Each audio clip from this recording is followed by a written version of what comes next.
हमारे गांव के गनई चाचा, जिन्हें हम गनई हरिजन के नाम से बुलाते थे, संबोधित करते थे। हालांकि गनई हरिजन उनका नाम था, लेकिन हम उन्हें गनई चाचा ही कहते थे। का चाचा, का हाल हो, ठीक बड़ा? तो चाचा बड़े पहले, अरे बच्चा वाह वाह कब आया, अरे बच्चा तू सुना इलाहाबाद पढ़ा था? हम कहे हाँ चाचा। तो गनई चाचा बहुत दिनों के बाद, अब तो नहीं रहे, मृत्यु से कुछ दिन पहले हमसे बोले, बच्चा हमको हरिजन मत बोला करो। हम कहे तब?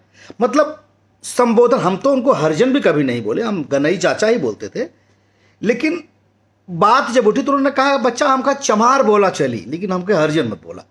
हम हालांकि वो बात के समझ ना पड़ी, लेकिन बचपन से लेके हमारे दादाजी और गनई चाचा हमारे ट्यूबवेल पर अक्सर मिलते थे।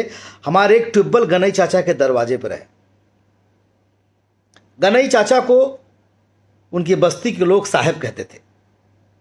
थोड़ी जानकारी या पढ़े लिखे कम थे, लेकिन थोड़े ज़्यादा अकल थी उनमें।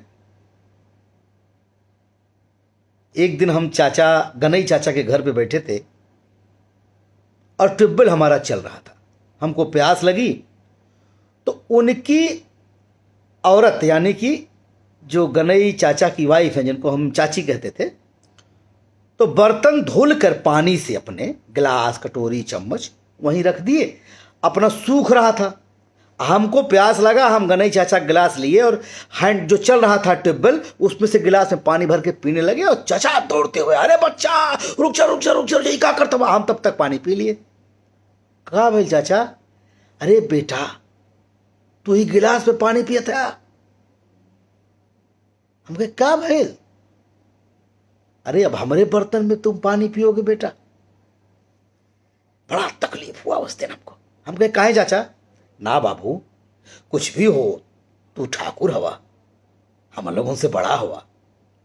हम उस दिन बहुत समझाए चाचा को, ना चाचा हम तो तुम्हारे थाली में खानो खाब।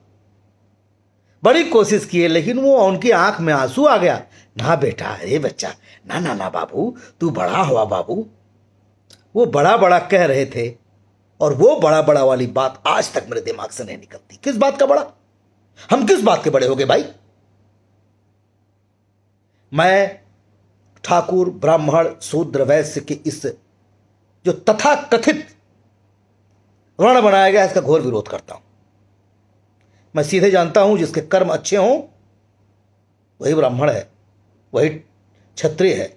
शूद्र का मतलब क्या हुआ है? जिसके बुरे कर्म हो। मतलब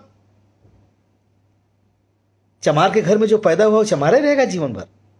खैर, बहुत गुड़ विषय है। आज तक कर तो सरकार भी इसका सामना नहीं कर पाई, लेकिन मुझे ऐसा लगता है, मुझे याद है वाकया, मैं 8वीं या 9वीं में पढ़ता था और हमारे घर से नज़दीक एक बाजार है शाहगंज।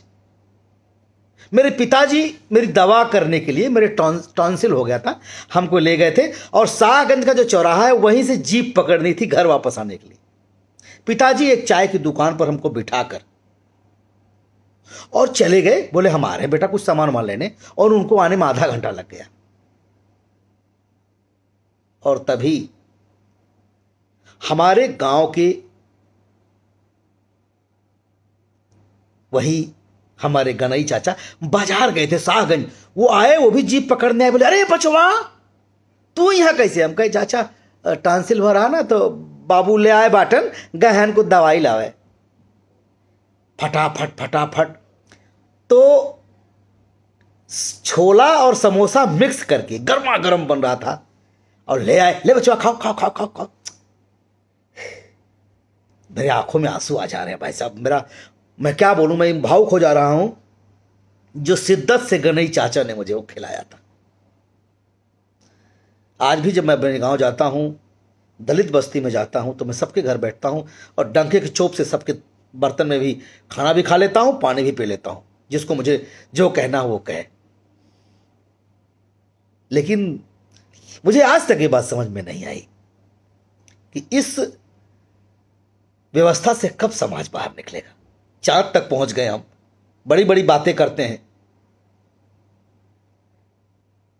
इस गंदी कुरीतियों को दूर करिए। कोई ठाकुर नहीं, कोई ब्राह्मण नहीं, कोई शूद्र नहीं, कोई वैश्य नहीं। इंसान है, इंसान है। अच्छा इंसान अच्छा इंसान होता है, बुरा इंसान बुरा इंसान होता है। बस ये जातिवाद से ऊपर उठिए।